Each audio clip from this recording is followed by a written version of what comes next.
5 ದಿನಗಳ ಕಾಲ ಮೈಸೂರಿಗೆ ಆಗಮಿಸಲು ಅನುಮತಿ ಪಡೆದುಕೊಂಡಿರುವಂಥ ನಟ ದರ್ಶನ್ ಅವರು ಇವತ್ತು ಮೈಸೂರಿನ ಖಾಸಗಿ ಆಸ್ಪತ್ರೆಯಲ್ಲಿ ಈಗ ಚಿಕಿತ್ಸೆಗೆ ಬಂದಿರುವಂಥದ್ದು. ಅವರಿಗೆ ಬೆನ್ನು ನೋವಿನ ಸಮಸ್ಯೆ ಇತ್ತು. ಈ ಒಂದು ಹಿನ್ನೆಲೆಯಲ್ಲಿ ಈಗ ಮೊದಲ ದಿನದಲ್ಲಿ ಅಂತ ಅವ್ರಿಗೆ ಸಂಬಂಧಪಟ್ಟಂತಹ ಡಾಕ್ಟರನ್ನು ಕನ್ಸಲ್ಟ್ ಮಾಡಲಿಕ್ಕೆ ಕೂಡ ಈಗ ಬಂದಿದ್ದಾರೆ. ಇದೀಗ ತಾನೇ ಮೈಸೂರು ಮತ್ತು ಬೆಂಗಳೂರು ಮುಖ್ಯ ರಸ್ತೆಯಲ್ಲಿರುವಂತಹ ಮಣಿಪಾಲ್ ಆಸ್ಪತ್ರೆ ಏನಿದೆ ಆ ಒಂದು ಆಸ್ಪತ್ರೆಗೆ ಇದೀಗ ತಾನೇ ನಟ ದರ್ಶನ್ ಮತ್ತು ಅವರ ಸಂಗಡಿಗರು ಇನ್ನೊಬ್ಬರು ನಟರಾದಂತಹ ಧನ್ವೀರ್ ಸಹ ಆಗಮಿಸಿದ್ದಾರೆ. ಸೊ ಈಗಾಗಲೇ ಕೂಡ ನೋಡ್ಬೋದಾಗಿದೆ ಒಂದು ಆಸ್ಪತ್ರೆಯ ಆವರಣದಲ್ಲಿ ಯಾವ ರೀತಿಯಾದಂಥ ಒಂದು ವಾತಾವರಣ ಇದೆ ಅನ್ನುವಂಥದ್ದನ್ನು ಕೂಡ ನೋಡ್ಬೋದಾಗಿದೆ. ಯಾಕಂದರೆ ನ್ಯಾಯಾಲಯದಲ್ಲಿ 5 ದಿನಗಳ ಕಾಲಾವಕಾಶವನ್ನು ಪಡ್ಕೊಂಡಿದ್ದಂತಹ ದರ್ಶನ್ ಅವರು ಈಗ ಸಂಕ್ರಾಂತಿ ಹಬ್ಬದ ನಂತರವಾಗಿ ಈಗ ಬೆನ್ನು ನೋವಿಗೆ ಸಂಬಂಧಪಟ್ಟ ಹಾಗೆ ಚಿಕಿತ್ಸೆಯನ್ನು ಕೂಡ ಪಡೆದುಕೊಳ್ಳೋದಕ್ಕೆ, ಅಂದರೆ ಈ ಹಿಂದೆಯೂ ಕೂಡ ಅವರಿಗೆ ಬೆನ್ನು ನೋವು ಆಗಾಗ ಕಾಣಿಸ್ಕೊಳ್ತಾ ಇತ್ತು. ಅದಂಥ ಸಂದರ್ಭದಲ್ಲಿ ಮೈಸೂರಿನ ವೈದ್ಯರ ಬಳಿ ಅವರು ಚಿಕಿತ್ಸೆಯನ್ನು ಪಡೆದುಕೊಳ್ತಾ ಇದ್ರು. ಈಗ ಅದೇ ವೈದ್ಯರ ಬಳಿ ಈಗ ಇಲ್ಲಿ ಒಂದು ಖಾಸಗಿ ಆಸ್ಪತ್ರೆಯಲ್ಲಿ ಚಿಕಿತ್ಸೆಯನ್ನು ಪಡೆದುಕೊಳ್ಳಲಿಕ್ಕೆ ಬಂದಿದ್ದಾರೆ. ನಿನ್ನೆ ಫಾರ್ಮ್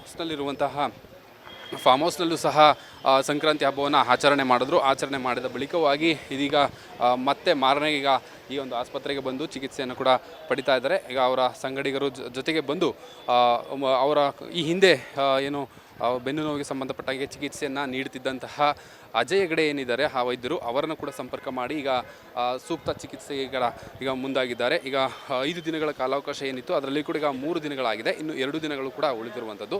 ಸೊ ಈ ನಿಟ್ಟಿನಲ್ಲಿ ಇದೀಗ ಇದೇ ಕಾರಿನಲ್ಲಿ ಕೂಡ ಬಂದಂತಹ ದರ್ಶನ್ ಅವರು ಒಳಗಡೆ ಈಗ ವೈದ್ಯರನ ಸಂಪರ್ಕಕ್ಕೆ ತೆರಳಿದ್ದಾರೆ. ಇದಾದ ಬಳಿಕವಾಗಿ ಇವತ್ತು ಬಹುಶಃ ಒಂದು ಮಾತುಕತೆ ನಡೆಯಲಿದೆ. ಅಂದರೆ ಚಿಕಿತ್ಸೆಗೆ ಸಂಬಂಧಪಟ್ಟ ಪ್ರಾಥಮಿಕವಾಗಿ ಏನೆಲ್ಲ ಒಂದು ವಿಚಾರಗಳನ್ನು ವೈದ್ಯರ ಬಳಿ ಸಲಹೆಯನ್ನು ಪಡೆದುಕೊಳ್ಬೇಕು ಮತ್ತು ವೈದ್ಯರು ಕೆಲವು ಸಲಹೆಗಳನ್ನು ನೀಡುವಂಥದ್ದಾಗಿರ್ಬೋದು, ಇವೆಲ್ಲವನ್ನು ಕೂಡ ನೀಡಲಿದ್ದಾರೆ. ಅದಾದ ಬಳಿಕ ಮುಂದಿನ ದಿನಗಳಲ್ಲೂ ಕೂಡ ಅದಕ್ಕೆ ಸಂಬಂಧಪಟ್ಟ ಹಾಗೆ ಶಸ್ತ್ರಚಿಕಿತ್ಸೆ ಆಗಿರ್ಬೋದು ಅಥವಾ ಬೇರೆ ಬೇರೆ ಪ್ರಕಾರಗಳು ಕೂಡ ನಡೆಯುವಂಥದ್ದು ಕೂಡ ಸಾಧ್ಯತೆಗಳಿರುವಂಥದ್ದು. ಕ್ಯಾಮ್ರಾ ಪರ್ಸನ್ ಸುಬ್ರಹ್ಮಣ್ಯ ಜೊತೆ ಪ್ರಶಾಂತ್ ಮಲ್ಲಿಕ್, ಅಮೋಘ ಕರ್ನಾಟಕ, ಮೈಸೂರು. ನೀವು ಗಿರವಿ ಇಟ್ಟು ಬಿಡಿಸ್ಕೊಳಕ್ಕಾಗ್ದಿರೋ ಆಭರಣನ STJ ಗೋಲ್ಡ್ ಕಂಪನಿಯವರು ಬಿಡಿಸಿ ಮಾರುಕಟ್ಟೆಗಿಂತ ಅಧಿಕ ಬೆಲೆಗೆ ತಗೋತಿದ್ದಾರೆ. ಅಷ್ಟೇ ಅಲ್ಲ, ಒಂದು ಕೂಪನ್ ಕಾರ್ಡ್ ಕೂಡ ಕೊಡ್ತಾ ಇದ್ದಾರೆ.